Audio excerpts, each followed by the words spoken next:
네, 여러분 안녕하세요. 오늘은 여러분 어떤 거를 해볼 거냐면요, 이제 대입과 식의 계산이라는 거예요. 여러분이 이제부터 앞으로 뭐 곱하기 나누기 이제 생략하는 것도 배웠고요, 문자를 여러 가지 쓰는 것도 배웠어요. 그쵸? 그렇기 때문에 우리가 이제 이런 거에 대해서 궁금증이 많았을 거라는 거예요. 예를 들어 여러분이 이런 식을 봤잖아요.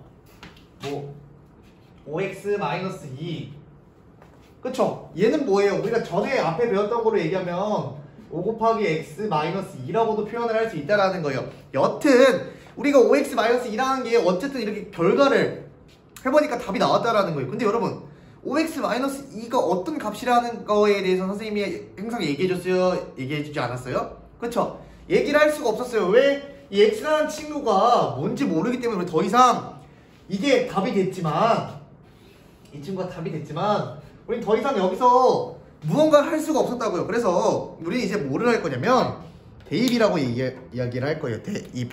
뭐라고요? 대입.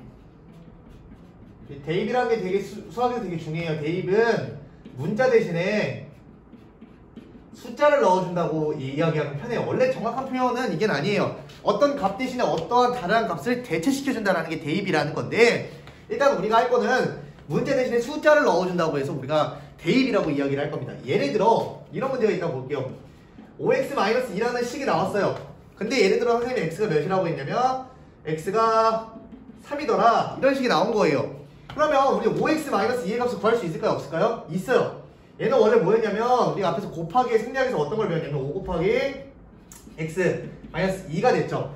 여러분이 배운 걸 한 번 더 상기시키려고 하는 거예요. 그럼 대입은 뭐냐면 x가 3이라는 값이야. 그럼 x 대신에 뭘 집어넣으면 돼? 3이라는 값을 넣으면 되죠. 그러면 5 곱하기 플러스 3이겠죠. 그리고 빼기 1을 해주면 정답은 15 빼기 2가 돼서 정답은 몇이 되는 거예요? 13이 된다는 거예요. 즉 5x 마이너스,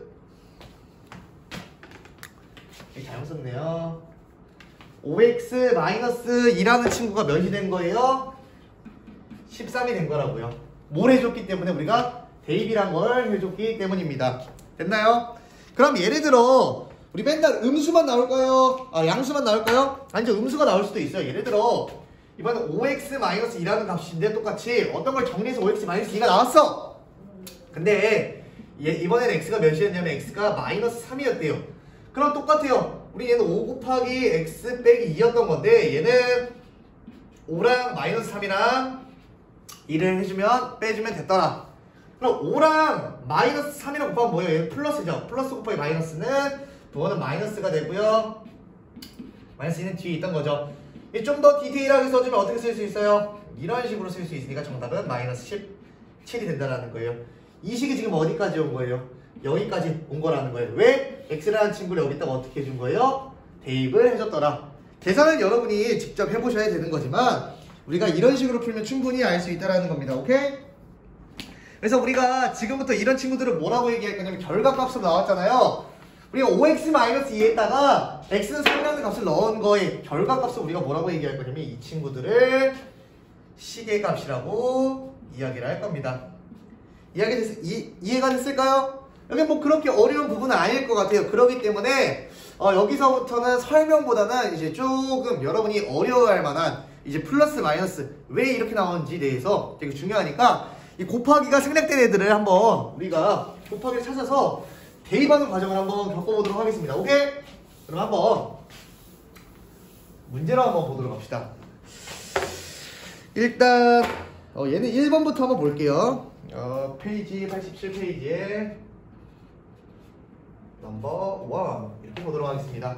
일단 A가 2일 때 2A-3을 구해주시고요.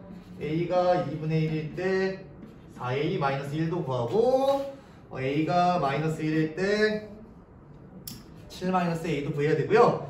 A가 마이너스 3일 때 얘가 좀 어려워 보이나요? A제곱 플러스 A분의 9를 구해야 됩니다. 제 선생님이 흰색으로 문제를 총 4개, 1번에 있는 4가지 문제를 썼는데 그럼 우리 한번 대입을 해보도록 할 거예요. 왜? 2A-3이라는 값은 원래 몰랐어. 2A-3이라는 값은 몰랐지만 이제 A가 2이기 때문에 대입이 가능하다고요. 그럼 선생님 뭐부터 할까요? 식을 해석하는 것부터 합시다.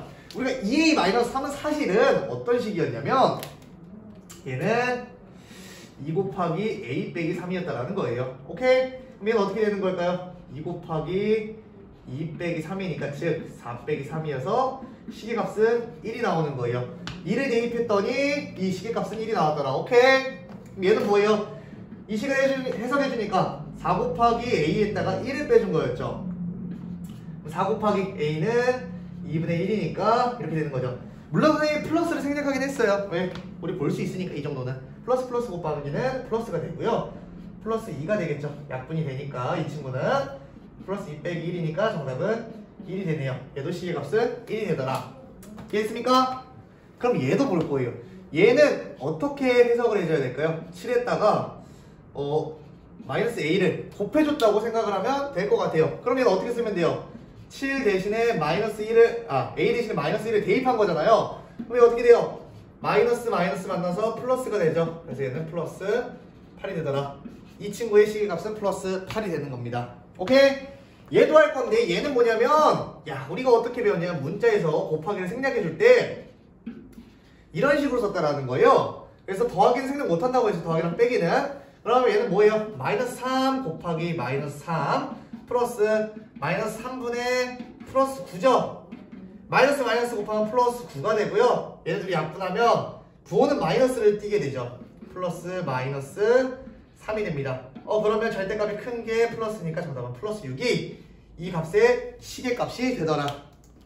알겠나요? 일부러 선생님이 곱하기를 하나씩 풀고 있습니다. 여러분이 이런 걸 조금 같이 봐줄 수 있으면 좋을 것 같아요.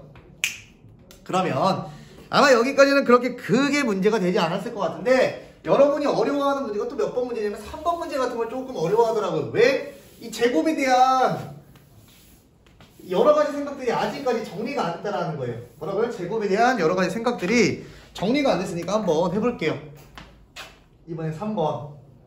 이번엔 a는 2분의 1이라고 전체적으로 선언을 했네요. 그래서 마이너스 a의 제곱과 a의 세제곱, 그 다음에 마이너스 a의 제곱과 마이너스 a의 세제곱이에요. 오케이? 그럼 봅시다. 요런 문제가 있어요. 지금 얘는 뭘 의미하는 거냐면 마이너스 a를 2번 곱했다는 뜻이 아니에요. 얘는 뭐예요? 얘는 a를 2번 곱한 다음에 거기에다 그냥 마이너스를 붙여준 겁니다. 얘는 뭐예요? a를 그냥 3번 곱해준 거고요. 얘는 뭘까요? 마이너스 a라는 친구를 2번 곱해준 거예요. 얘는 마이너스 a라는 친구를 몇 번? 3번 곱해준 겁니다. 이런 식으로 우리가 일단 이 식을 해석을 한번 해본 거라는 거예요. 오케이? 그럼 우리는 2분의 1을 여기다 대입만 하면 되잖아. 그럼 일단 2분의 1 곱하기 2분의 1은 몇이에요? 그쵸? 우리 이 정도 내줄 수 있으니까 바로 알게요. 4분의 1이죠. 4분의 1 앞에 마이너스 붙어 있으니까 이 값은 시계값은 마이너스 4분의 1이에요. A에다가 2분의 1을 대입한 거죠. 오케이? 다음 얘도 해볼게요. 얘는 몇이에요? 얘는 그냥 2분의 1 곱하기 2분의 1 곱하기 2분의 1이니까 뭐 8분의 1이 되겠네요. 오케이? 그럼 여기서부터 문제예요. 얘는 마이너스 a니까 a를 그냥 집어넣어봐요. 그러면 마이너스 원래 있던 거고 a 자리에 2분의 1 마이너스 원래 있던 거고 a 자리에 2분의 1 그럼 마이너스 마이너스 만나면 뭐가 돼요? 부호는 플러스가 되고 4분의 1의 값이 나오더라. 됐습니까? 얘는 뭐예요? 마이너스 그대로 있던 거고 2분의 1 넣어주고 이렇게 써주면 되겠죠? 여러분 사실은 이렇게 안 해도 돼요. 나중에는 그냥 여러분이 여기 이게 조금 습관이 되잖아요. 그럼 마이너스 8분의 1 이렇게 바로바로 나올 거예요. 근데 이런 게 습관화가 되려면 이런 연습들이 필요하다고. 그럼 이게 어떻게 됩니까? 마이너스랑 마이너스로 곱하면 플러스 4분의 1이 되고 얘는 몇이에요? 마이너스 2분의 1이 되겠네요. 플러스랑 마이너스 곱하면 뭐가 돼요? 마이너스 8분의 1이 정답이 됩니다. 이게 시계값이 되는 거예요. 총 4개의 시계값 A에다 2분의 1을 넣었을 때 4개의 시계값이 뜨니까 여러분이 한번 참고해봤으면 좋겠고요. 그럼 얘네를 어떻게 응용할 수 있냐? 마지막 6번 문제를 한번 보도록 하겠습니다. 뭐라고요? 6번 문제를 한번 보도록 합시다. 보자. 한번 6번을 가지고 우리가 실제로 어떤 식으로 문제를 풀 수 있을까? 라는 생각을 보는 거예요. 그럼 직사각형이 하나 있대요. 6번을 볼 건데 직사각형이 이런 식으로 있네요. 오, 오랜만에 선이 되게 이쁘게 잘 그려주네요. 여기는 Acm라고 하고 여기는 Bcm라고 할게요. 오케이? cm는 있는데 뭐 써줘도 되고 안 써도 될 것 같습니다. 이 직사각형의 넓이니까 AB를 구하라는 거죠. 직사각형의 넓이는 뭐예요? 가로 곱하기 세로죠. 그러면 결국 a 곱하기 b니까 ab라고 우리가 표현할 수 있겠네요. 오케이? 이게 1번 직사각형의 넓이는 ab라고 표현을 하시면 되는 거예요. 그다음에 두 번째 a는 몇이고 7이고 b는 5래요. 우리 a와 b의 값을 줬대요. 그럼 이게 뭐예요? a와 b의 값을 줬으니까 얘 대입해주라는 거겠죠. 그럼 얘 다시 한번 해석해보면 ab는 a 곱하기 b였어. 결국 7 곱하기 5가 돼서 넓이는 몇이 됐다라는 거예요? 35라는 시계값, 즉 넓이는 35가 되었다는 거예요. 아니면 이렇게 생각을 해도 되겠죠. 여기가 7이고 여기가 5가 돼서 넓이는 35제곱센티미터가 된다. 이런 식으로 생각을 해도 되지만 우리가 지금 일부러 시계값을 하고 있기 때문에 이런 식으로 한번 풀어봤다라는 겁니다. 이해가 됐습니까? 오늘은 여기까지 할 거예요. 일부러 조금 여러분이 요즘 계산에 대해서 너무 스트레스를 많이 받는 것 같아서 선생님이 조금 좀 소프트하게 갔어요. 그러니까 여러분 이건 충분히 어렵지 않은 개념입니다. 그러니까 여러분이 앞의 내용과 곱하기 생략을 다시 곱하기를 생각하는 과정을 생략을 했지만 다시 생각을 해가지고 얘가 이런 거였지 이런 걸 한번 돌이켜볼 수 있는 시간이 됐으면 좋겠습니다. 알겠나요? 오늘은 여기까지 하도록 할게요.